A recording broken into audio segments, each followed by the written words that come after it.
The Paralympics is in full flow. We've got the third of 4 feature interviews with some of Team Ireland's athletes up on our YouTube and Facebook channels as Ellen Keane sits down with Jason Smith to chat through her career and his career. The 4 interviews are all with thanks to Toyota Ireland, #StartYourImpossible. You can find out more at toyota.ie/Paralympics.json. Now, our panel dedicated to the Paralympics this week, Ellen Keane, we were speaking about there, was 13 years of age when she swam in her first Paralympics in Beijing. This week, she won her first gold medal 13 years later. Ellen, one of 29 Team Ireland athletes who've represented their country at the Games this summer. We're hopeful of adding more medals by the end of the week. We've got Katie Georgeton-Levy and Eve McChrystal winning silver earlier today. To talk more about the Games, the Paralympic movement, wider issues as well around disability, we're joined by the former president of Paralympics Ireland and 4-time Paralympian John Fulham, and the silver and bronze medal winning Paralympian in the discus from Rio and London, Orla Barry. John and Orla, you're very welcome. Thanks a million. Thanks very much. To be here. Great to see you and to hear you. And we're going to be joined as well by the off-the-bench presenter and journalist Cliona Foley. She is in Tokyo and she'll keep us up to date as well with what's going on out there just after 2. John, you're from Limerick. Orla, you're from Cork. So commiserations, Orla, after last weekend of the hurling. And John, congratulations. Do you have the bragging rights? Today, we probably do. Yeah, it was a good game. But when the game was on, I was down in Cork, down in West Cork. So I was keeping a low profile, to be honest with you. I was surrounded by them, and I could have been thrown out of the place if I got too big for my boots. Orla, you're going to be back. You'll be back next year. Yeah, look, they were just a better team on the day. Yeah, that just pretty much sums it up, doesn't it, Orla? Great week so far for Team Ireland. We had Ellen Keane winning the gold the other day. And John, a brilliant performance by Katie Georgeton-Levy and Eve McChrystal. It's not normally that they be in the velodrome, but they won a silver today. Yeah, I suppose today was one of the events that was a bit of a surprise for them. I suppose they would have been targeting the road. And look, let's put what they did this morning in context. They set a world record in the semi-final for then Britain to come along and then break that world record, and then for the two of them to spar off in the final. It was just incredible. It's so from that point of view, their achievement, it just shows where they're at right now, and it bodes well for the road race as well. I think there's more to come from them. Yeah, absolutely. And a silver medal, a great start to the week. Just tell us about your own journey, John, living with disability, becoming a Paralympian. I think it was back in Barcelona, it was your first Games, and then you became the president of Paralympics Ireland. Yeah, God, where do you start at the beginning? With all of that? Like Barcelona is, God, it's 29 years ago now. So yeah, that was my first Games. I got involved in disability sport probably at the age of 14 or 15, where before that I didn't even know I could do sport. And I got involved through a local club at the Irish Wheelchair Association at the time. And I tried loads of different sports, discovered that I was no good at discus. Orla would be devastated to hear. But I was actually, I enjoyed the racing and the going at speed and stuff. So from there, I tried many sports, and then later on, towards 89, 90, specialised and moved into more of a kind of a high performance focus. And then got my first cap in Paralympic cap in 1992, and went on to get 4 Games out of it. And then after I retired in 2004, I turned to the dark side and I became an official. And then so this is my first time not being at a Paralympic Games now since 1992. I've always been there as an athlete or in some form or another. And so it's a bit strange to be watching them, but it's great to see them as well. So that's a very abbreviated kind of review of such a long period of time, but that's really where I came from and where I ended up. And it was racing you were doing, John, was it? Sprinting, yeah. To 100 and 200 meters was what I love to do. I would do some other races as part of the training work, but yeah, sprinting was my forte. And I believe you played on the Irish basketball wheelchair team for a long period of time. I did. Well, when I gave up in 2004, as I said, I had started trying all sports before I specialised in the track racing. So when I retired in 2004, I moved away from racing because I knew I wouldn't be able to do it just for a social purpose. I would always be competitive at it.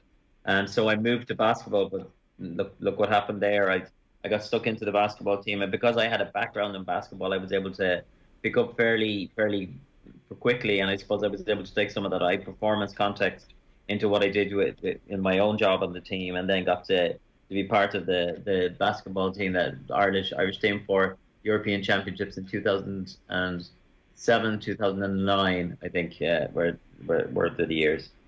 Orla, you picked up a discus, I believe, at the age of 9. So you started at that age, and then you're in Beijing as an 18-year-old. Then you win medals in London and Rio. Describe your journey living with disability and then becoming a Paralympian. Yeah, so I'm a double above knee amputee. So like all children, I suppose I was encouraged to take part in sport. And, you know, I suppose my parents were kind of wondering what is out there and what is available for her. And again, like John, it was the IWA that I got involved in, and I tried swimming, I tried athletics, I did a bit of track field, and it was very clear from the beginning that the discus was going to be my main event, and it was going to be what I was best at. So I just focused on that for a number of years, and I started at the very bottom, and I climbed my way all the way up the ladder. I went from, going from junior events to senior events, and competed at some Europeans, World Championships, and then, as you say, I made Beijing in 2008 as an 18-year-old. I came 5th. And then I came 3rd in London and 2nd in Rio. And again, like John, I'm now watching them at home thinking, oh, wow, I was at the last couple of Paralympics, and now I'm here watching them at home. I wish I was out there. But look, that's, that's retirement, isn't it, from sport? And I'm enjoying watching them at home. And like, I can see that they are very, very competitive, but great to see. What was the training regimen like then, Orla? A lot of upper body strength to develop. Yeah, so for the discus, I threw from a seated position because I wouldn't have the balance to throw standing up. So I competed against all other athletes who were sitting down also. So we would all have lower limb abnormalities. And I had to focus on my core, a really strong core, a really fast throw, so to speed, power, that they were the main things that I worked on, and it was all just upper body strength, and obviously very technical event as well, because your technique is so important. It's no good being strong and powerful and fast if you don't have the technique to match as well. So it's just a combination of all those things. How have attitudes changed towards Paralympians now, Orla? Are they being recognised more as elite athletes, as they should be? Yeah, I definitely think that it has changed over the years and changed for the better. I know, when I went to Beijing, I would have got a few comments about, you're off to the Special Olympics and you're trying to correct people. No, actually, it's the Paralympics I'm going to. But then I think when London happened in 2012, it was so close to home, and it was so accessible for people to be able to watch, because obviously there is no time difference. And I think people just got so interested in our stories and how, everyone is at the Paralympics because they have a disability and there's a story behind that disability. And I think people really like to hear those stories.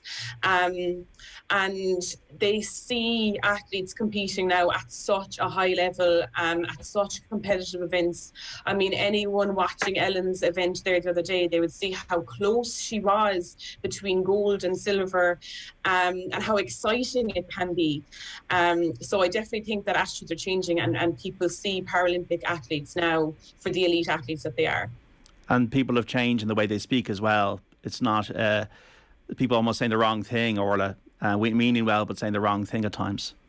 Yeah. I mean, I've often heard the phrase, "Oh, sure, aren't you great?" And I'm wondering, are you telling me that because I'm a 3-time Paralympian that has multiple medals from major championships, or are you telling me that because I have a disability and I got up this morning and I'm getting on with life, And I hope that it's for the first reason, I hope it's for the getting to the Paralympics and winning the medals. But I do think that is improving, and I don't think people see disabilities and disabled people as being so different now, whereas now, you want to be treated the same as everybody else and to have no difference, John, over the 29 years since Barcelona, have you seen a change in attitudes and a progression of the movement, as Orla is saying there?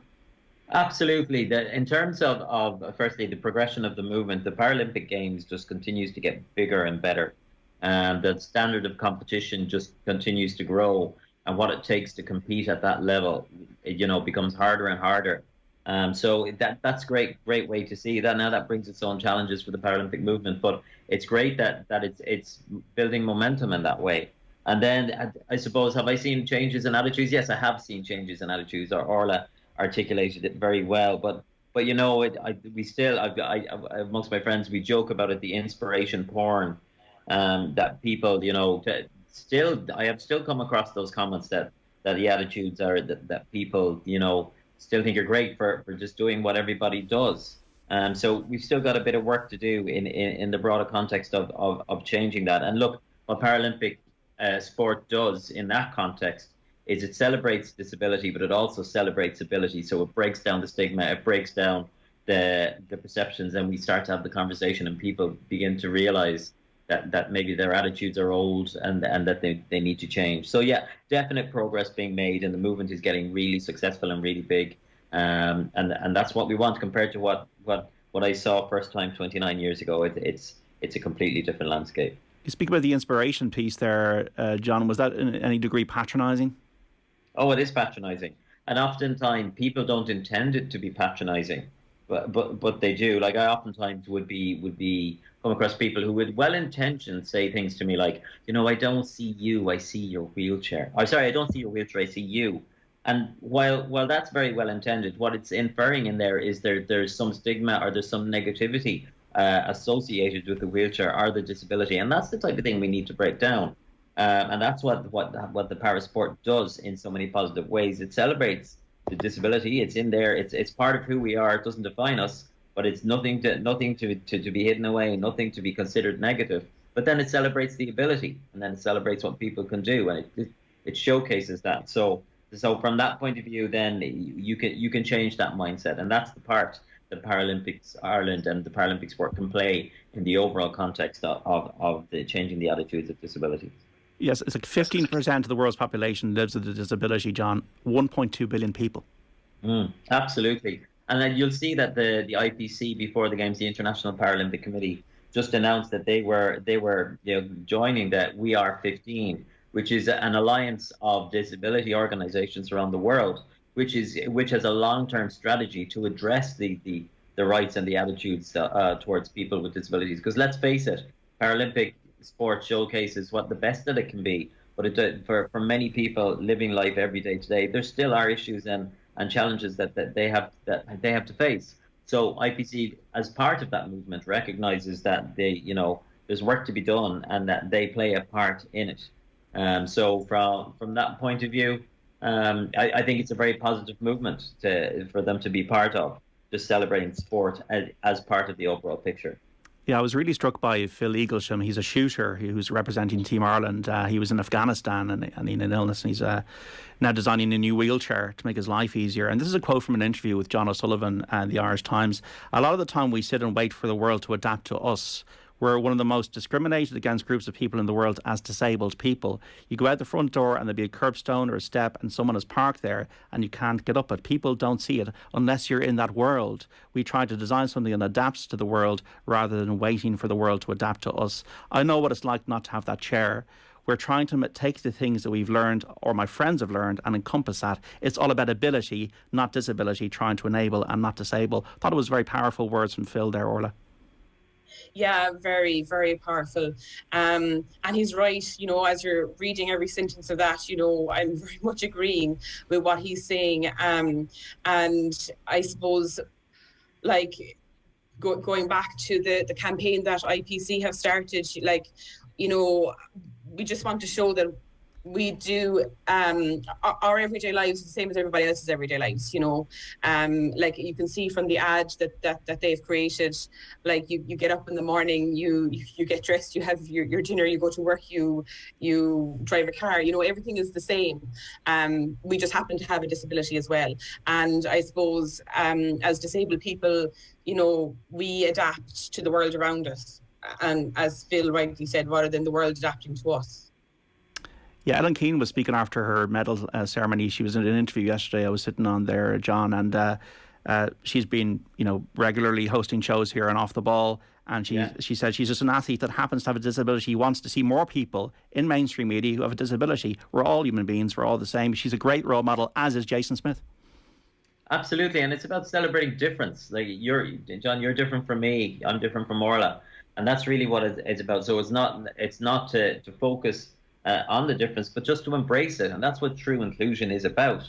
It's every single person has something to add to the equation, and why not? Like what I would love to see in 4 years' time is one of the Paralympic athletes sitting on the Olympic coverage, and offering our perspective on what our counterparts are doing in the Olympic Games, because that's what happens that's what's happening right now with the Paralympic coverage for Natalia Coyle and David Gillick doing the commentary. So I'd love to see that in reverse, because then that's true equality, and it's recognizing the difference of point of view, but that everybody has that bit to offer. And you've issues in the Olympics like doping, and you had the same in the Paralympics, Orla. You had a competitor who was caught doping. Yes, I did. Yeah. So back in 2015 at the World Championships, I won a bronze medal, and that athlete that you talked about there, she won a silver medal, and a number of months later, my bronze was upgraded to her silver.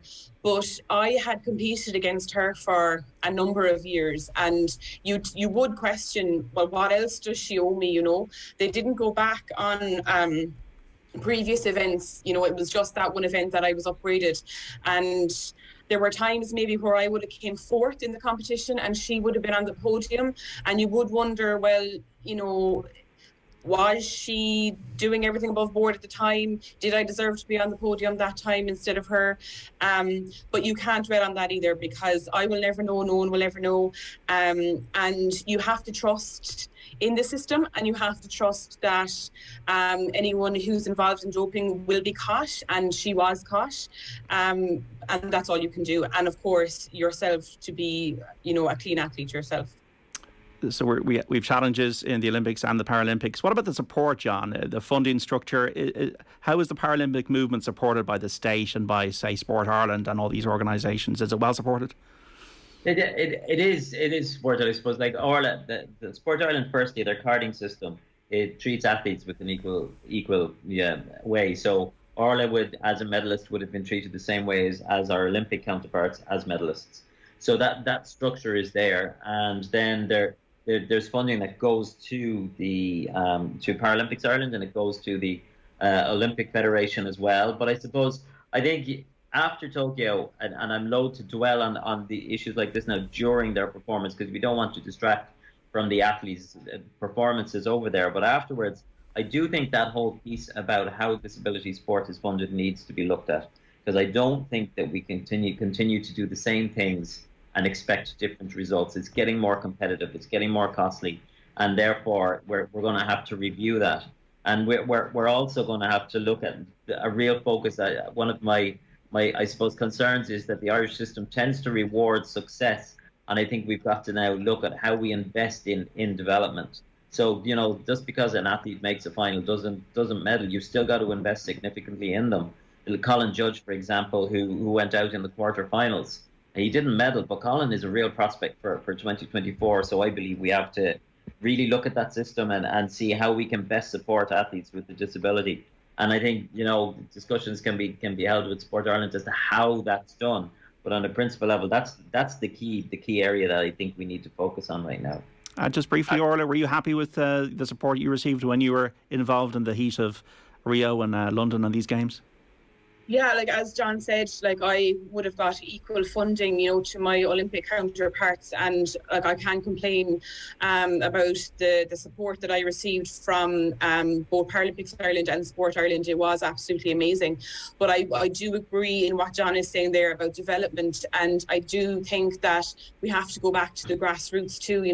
Like if we look at the Paralympic athletics team that's gone out, it's the first time we don't have a seated Paralympic thrower, and that is obviously something that's really close to my heart, because that was my event, and I always had Paralympic throwers, seated throwers to look up to get advice from, but they're not there now. They're not on the Paralympic panel, and it would be fantastic for the kids that are coming up now, to have someone to look up to say, I want to get to a Paralympics.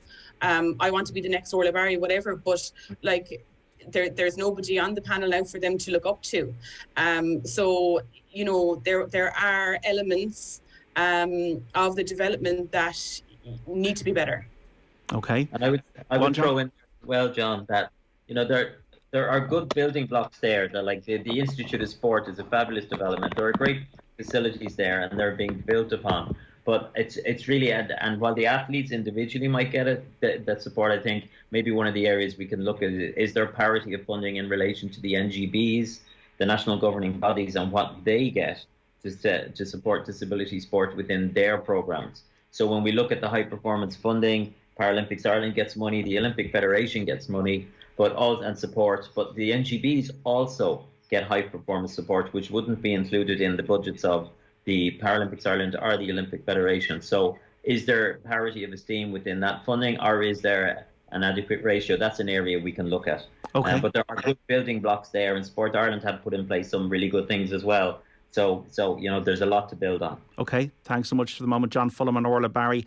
Back with more on the Paralympics after the news on the Saturday panel. We're also going to be joined by Cliona Foley, who's in Tokyo. I'll just let you know as well from the Premier League, Manchester City leading Arsenal by 4-0. We're back after the news. You can text us with any questions to Orla and John on 53106. The Saturday panel on Off the Ball. The Saturday panel on Off the Ball.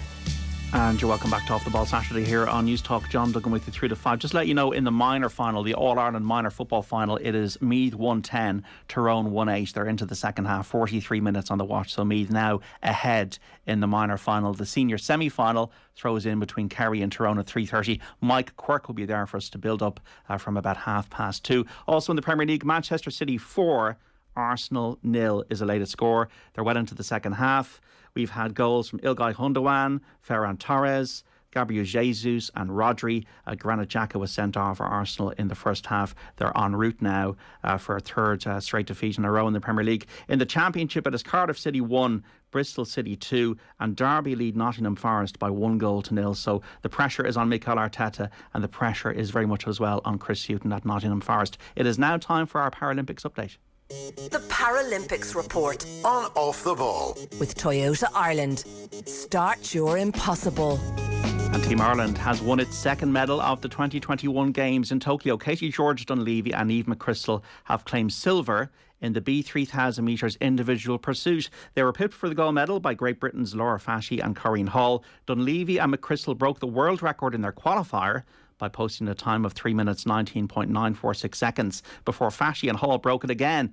And also the velodrome today, Martin Gordon and Eamon Byrne finished 5th in the B1000 metres time trial. Nicole Turner was 7th in the SB6 100 metres breaststroke final. She'll now get ready for the 50 metres butterfly, her favourite discipline. And Ellen Keane has been reflecting on her gold medal achievement 13 years after her first appearance at a Paralympics in Beijing in 2008. Keane reached the summit in the pool in the SB8 100 metres breaststroke on Thursday, and the Dublin native is hoping to inspire the Paralympians of the future. A lot of people aren't able to do what they love. A lot of young athletes, age group athletes, are out of their sport. They haven't been able to train. They haven't been able to see their friends.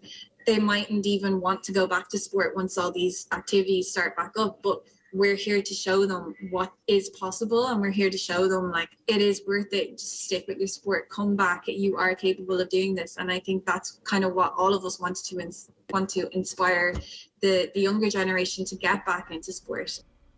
Now, a reminder, you're listening to our Paralympics report on Off the Ball, coming your way every weekday morning on OTB AM and every evening during the week on Off the Ball, all with thanks to Toyota Ireland, #StartYourImpossible. And also in the T13 1500 metres today, Greta Stremakita finished 5th in a time of 4 minutes, 34.82 seconds. She was beaten for a medal late on. The Paralympics report On Off the Ball. with Toyota Ireland. Start your impossible. Now, we're chatting to former Paralympians John Fulham and Orla here on the Saturday panel. You were streaming the conversation as well, so you can listen to us on News Talk, but also watch us on digital and social channels for Periscope on Twitter and Off the Ball, YouTube, Facebook, and on the OTB Sports app. You can text us any questions for our panel 53106. We're also delighted to be joined on the line from Tokyo by the presenter of Off the Bench and journalist Cliona Foley, who is at the Paralympics. Cliona, I suppose we should say good evening. Hi John, how are you? Good evening everybody. Good to see you, Cliona. And we've got a second medal of the Games. Were you there to see Kelly George Dunleavy and Eve McChrystal? There's so many disciplines and so many things going on. Cliona, it's hard to get around Tokyo, I'd say, but a great achievement for them to win silver.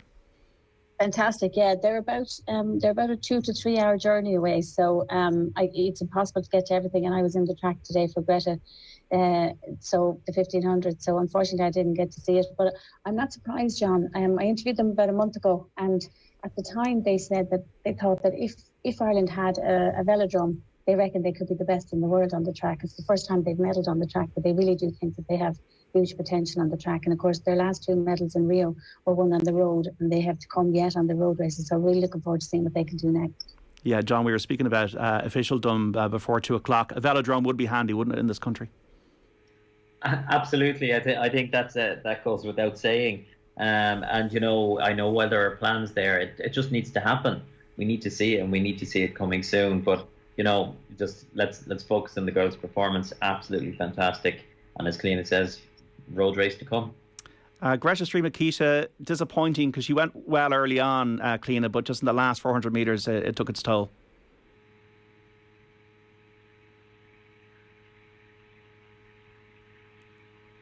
Cliona, I don't know if you can hear me there in Tokyo, but Greta Stremakita, disappointing result in the 1500 metres. Yeah, really so, because she has just really come on so much in the last year or two. She knocked 9 seconds over PB. She's working with Phelim Kelly, the coach who has a lot of Olympians in his group, and really, you know, came in here in 4:29. She actually had the fastest PB. But the problem, I think, with this year for everybody in all sports is you don't know what form anybody has because there hasn't been competitions. And also, her race was really dictated by a brand new young 21-year-old Ethiopian who kind of burst the field open very early in the second lap. So Greta was in the hunt for a bronze, I'd say, until about 200 to go. She just felt tonight she just didn't have it, and she didn't look, you know, but she didn't blame the heat or anything. She just said, you know, but I thought it was really interesting, you know, she's in a vision impaired category, and it is interesting to me how, you know, how do you read a 1500 which is so tactical? And at one stage actually she clipped the Tunisian, and Tunisia nearly went down, who was the reigning champion. And you can actually, you know, if you look closely, you can see how you know, a vision impairment can affect you in such a tactical race as the 1500. But Greta only turned 26 actually the day of the opening ceremony, so there's still a lot of years of running in her, and she's really improved this year. And Phelim Kelly, I know, has doubled her training, the amount of mileage she's doing, and feels that that's going to make a huge difference to her in the future. What's the experience been like for the Paralympians on the ground in Tokyo in the midst of the pandemic, Cliona? It's funny, John, I had to take I've taken my mask off to talk to you, but actually you have to wear a mask all the time here, indoors and outdoors. The athletes have been very, very philosophical about it, and really amazingly so. There hasn't been a word of complaint from them, and they actually say that, you know, they kind of like that it's a very tight bubble, and, you know, I suppose the focus is on the athletes. But, you know, they can only come in 4 days before their event. They have to go out 2 days after straight away. There's none of the socialization or, you know, the mixing that you'd normally have in an Olympic situation. So it's very, very, very focused, I think, competitively. And for us, it's the same. You know, we can't go out of our hotels except for the usual 15 minutes, and we haven't done that yet. Haven't even chanced it. So it's very tight. Everything is closed down here at night from 7:30 on. Nothing is open. Shops, restaurants, nothing. And as I said, you have to wear a mask outdoors and indoors all the time, and I imagine that's very difficult on athletes as well. And as well tough on the administrators because they have to keep the athletes motivated and upbeat. Yeah, like well, I think one thing about this is like the Irish team is 29 strong, and they're very tight. And they're a bit of success like Ellen had, and like the women's tandem has had today will really I think even bind them even tighter. So, but I'm amazed at even Greta tonight. Like it was I think 30 degrees on the track with 55% humidity, and she said no, nothing to do with the heat. It was just how I ran.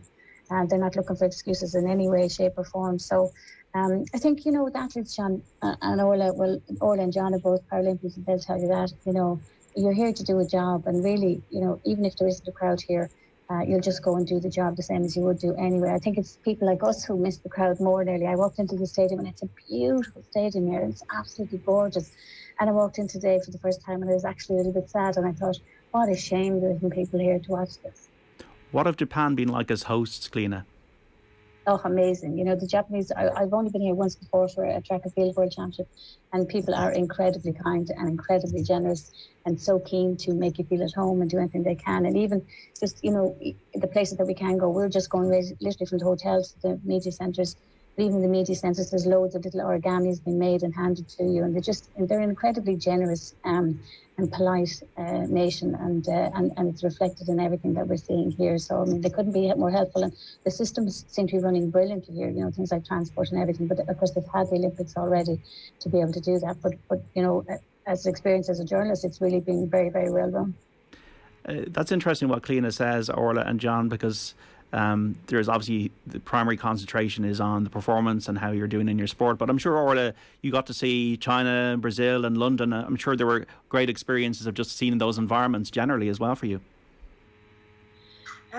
Yes. Now, my event is normally at the very end of the Paralympics. So like my experience would be you go to your familiarization camp, with your coach, and you do your week or two of training, and then you move into the village, and you might have another kind of week or 10 days in the village where you're still training and you're just kind of working on the little finer points before your event. And because I was on at the end, I'd compete, and then maybe the following day or maybe a day or two later, I'd be going home. So, you might not get to see very much of the country that you're in. But I just think it was interesting there, what Cliona said about the stadium being empty and about how, the spectators miss it more than the athletes. And I definitely think that that's true. Now, I don't know about track, but I know obviously from field, from my experience, I often don't hear the crowd. And in London, it was known for how loud the crowd was. And any spectator that went over for me, they would all have commented on how loud it was, but I didn't hear it because you're so in the zone and in your own head. And like you say, you go out to the job to do and you do it. And it's only afterwards that you kind of soak it all in and realise I've done now, like I'm here, I did it, the job is done, And John, when you were on 4 Paralympic Games, did you get to see more than the track, or was it very much get the job done, as Orla and Cliona have been saying? Well, your job there is to get the job done. So it really, as Orla says, depends on the schedule. From my own perspective, yes, I got to see a little bit of the cities that I was in, but that would only have been when the competition was finished. And the longer you're going, I suppose the better it is, so the less of the cities. You're not there to be a tourist. No. So that's not really a priority for you in any way. And if you get to see it, well and good. It's something to do while you're waiting for the competition to finish if you're not supporting other people. So, you might get to see it, but that's not really the focus of the trip. And it's interesting to listen to Cliona talk about the stadium there. Because the one thing I would say is that para competitions, some of the major championships that we would go to, we generally don't have crowds. So para athletes would be very used to not racing or competing or throwing in front of big crowds, because that's just the nature of the beast. The Paralympics tends to be the one that draws the biggest crowd attendance. So, and while the crowd is great and you might feed off it, depending on the way you go, or you might block it out, as Orla said, ultimately I think it'll be less of a distraction to para athletes because they don't get that as much. Are there sports that are stronger than others in terms of our performance? Like we have boxing and rowing are very much strong Olympic sports. John, are there para sports that are stronger than others? Okay, well, where we've had our success in in para sports is athletics, swimming, and cycling.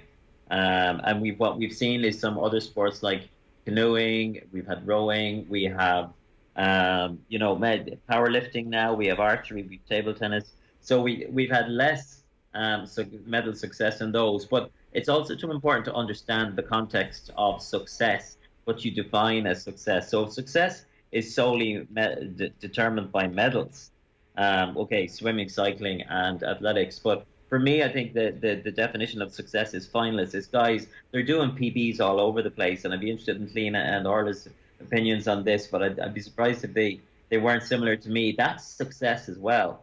So, and I think that's something that we need to recognize, that it's not all about the medals, and particularly when we're looking at investing. And Paris is only 3 years away. So when we're looking at what's coming down the line, there's a lot of success there for us to build on. We're doing things right. And not everything, and we might need to adapt to do it better.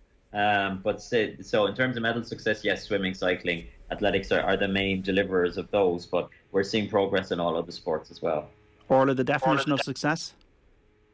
Yeah, I 100% agree with John again. Like the amount of PBs that have come in over the last couple of days. There was one morning in particular where every athlete that was on PB'd.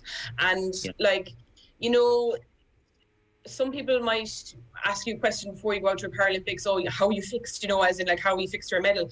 But like to an athlete, they're going out to do the best that they can do, and they want to beat their own personal best, because like as a thrower, the further you throw, the better, and your aim is to keep improving. As a runner, the aim is to keep running faster. So to get a PB is like the be all and end all, and it's the only thing that you can control, because you can't control the medals. Like you can't control what everyone else is doing in your event. You can only control yourself. So if you get a personal best, then it puts you in the best position to win a medal. But I always measured success on personal bests. And Cliona, what have you seen from the athletes in the past week in that question about success and about being there and about whether it's medal or not? What has your experience been up close and personal with the athletes? It's really interesting, John. Both John and Orla have captured it, like the string of PBs. The pool, at one stage, I think there was 12 swims in the pool so far, or maybe 14, but there's only 3 of them that haven't been PBs, and they were in events that aren't people's main events. There's just been an extraordinary. So the swimmers had a brilliant camp, and it looks to me like the cyclists are in the same shape as well. They've had a brilliant camp, and they seem to have come in really, really sharp. And I'm inclined to think, I don't know whether they agree, but I do think there's an element there of the high performance system in Irish swimming and Irish cycling being very tightly involved with the para end of their sport, and them being treated similarly and just feeling that they are equals in their sport in terms of everything that they're doing. And there's just a level of expertise, I think, being applied in Irish para swimming and Irish para cycling that it equals to what's happening, in Swim Ireland and in Cycling Ireland, and they're very closely integrated. And I think they're bearing the fruits of that out here. What have we got to look forward to over the next week? Jason Smith obviously is one person that comes to mind, but lots of other chances. Yeah, loads of other chances. I mean, Jason's in tomorrow, and John and Orla would say this is about the standards that keeps moving in Paralympic sports, like every other sport. And also, I think this year as well, we're seeing the bounce from a 5-year training, having time to train. That's why I think people are doing so well out here, because there's PBs everywhere, not just from the Irish. But we've got Jason tomorrow, but his event again is moving on. There's an American in it who used to be a high jump and a long jump specialist, and he's gone into his event. There's a 20-year-old Colombian here who could be dangerous as well, and there's a Nigerian in his heat. So Jason knows himself that he is being pushed to the pin of his colour to hold on to this extraordinary title and this extraordinary run that he's had. I think Nicole Turner, obviously in her 50-metre butterfly, one of our best swimmers, and her specialty is coming on Sunday. And the road cycling, I think, is really going to kick off, and I think we're going to see more medals there. And Pat O'Leary in the canoeing, there's a new version of canoeing this year. It's called Van. It has an outrigger on it, and Pat is actually is doing that and his other event. But he actually is the European champion in this year. He won it, so I think Pat has a good chance of a medal. But I can't leave us without discussing Niamh, as I call her, Niamh McDiscus, Niamh McCarthy, a great friend and colleague, and equal of Orla's. So Orla's probably the best one to give you a preview on Niamh, and she's in on Wednesday. Have you been chatting to Niamh at all, Orla? Yeah, I actually met Niamh before she flew out, and you know, she's in great form. She's had some good throws during the year. She had a great throw at the Europeans, but also in Dublin as well. She had a very good competition, and she's going in third, I think, on the ranking list. Now, again, her event is moving on as well, and on the night, you just don't know what can happen. But Niamh is a true competitor, and she will bring it out on the night. Like, when she needs to bring it out, she will, you know. So I have high hopes for her. And also our other thrower, Mary Fitzgerald from Kilkenny. It's her first Paralympics. And I think Mary is definitely one of the athletes that benefited from the extra year of training. Mary threw over 8 meters in competition again the week before they flew out, and she had been doing it in training, but she just needed to prove it to herself that she could do it in competition, and she did. So I think she's going out with great confidence. And again, that event is a very hot event. The top seeded girl is quite ahead, but after that 2, 3, 4, 5, 6 on the ranking list, they're all very close together. So that would be an interesting one to watch as well. John, it seems like a very much a more competitive Paralympic Games than previously was the case. Yeah, it is. And as maybe the standards have got maybe the 5-year bounce, as Cliona referred to. And look, it is. That's what we expect. The sport is growing all the time. And I'm anticipating in Paris in 3 years' time, it's going to be even more competitive again. And that's what we want. We saw that in the Olympic Games. Remember that fabulous race in the women's hurdle. So you see it all the time. It's growing everywhere. And Paris sport is growing to that degree as well. Yeah. What's your hope then for Paris in 2024? We're not finished this one yet. We've got a week to go. But in the next 3 years, what's your hope for the movement and for everything involved, John? My hope for the movement really is that we number one, that we build upon what we have here, and that we look at that piece I was talking about earlier on, that the next generation coming through, that what are those pathways, and how do we invest in those guys who are on the cusp of a Paralympic performance, are moving from a finalist up to a podium performance. And really, it's that, it's only 3 years. It's not that long. So for me, most certainly that model is that we look at it, but also that we, as I say, we build on this, and we look to maintain what we achieve here in Tokyo. And if we can do that, I think over the next 3 years, that's really good, because the next generation, we've been through a purple patch of Paralympic performance over the last 3 cycles, and some of those athletes are getting older. They might not be there in Paris. So who's coming through? Who's next? And that for me has to be the key focus. Are you involved in talks at all, John, or speaking to? No, I'm out of there. I finished my term as president in April, and I didn't go again. So I'm out of that. And so a very capable president in there, Emer Brannock, with a very capable board and a capable team. So what that looks like and how that progresses, they'll take that mantle and they'll carry it on. And it's in good hands. It's in very good hands. Orla, you're involved in education. Are you involved in talks to the 9-year-olds, Orla Barrys of the future, as it were, or when you picked up the discus? Yeah, well, look, it's great to be able to give back to the sport, because I got so much out of it when I was young, and at the grassroots level, like, you very much rely on volunteers. So I'm volunteering now myself with the younger kids, and just trying to get them off the ground and get them started, and do a little bit of technique training with them, and hopefully in a number of years, like, we will have a seated thrower back on that Paralympic team again. Cliona, what's your assessment of the Paralympic Irish landscape at the moment, being over there? Yeah, well, I think it's really interesting, John, that we're talking, if you like, we are talking about elite sport today, and that's good. But I think also the whole area of accessibility in sport, that's what Paralympic sport, I think, really brings to us and makes us think about and throws at us, like, how is it resourced? How are we helping people like Orla to bring more people into the sport younger, to give them those opportunities? And there's something I saw out here that I thought was really lovely.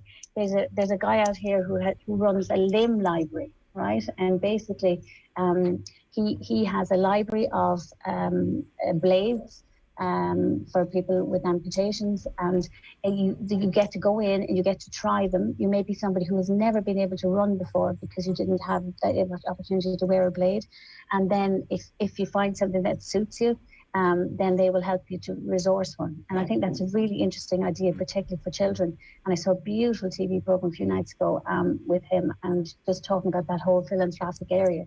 So I think that while there is this whole element of elite sport, and I think the great thing now is that Paralympians are seen as elite athletes, I think we also then, they can use their voice to talk about more accessibility for others to come into their sports.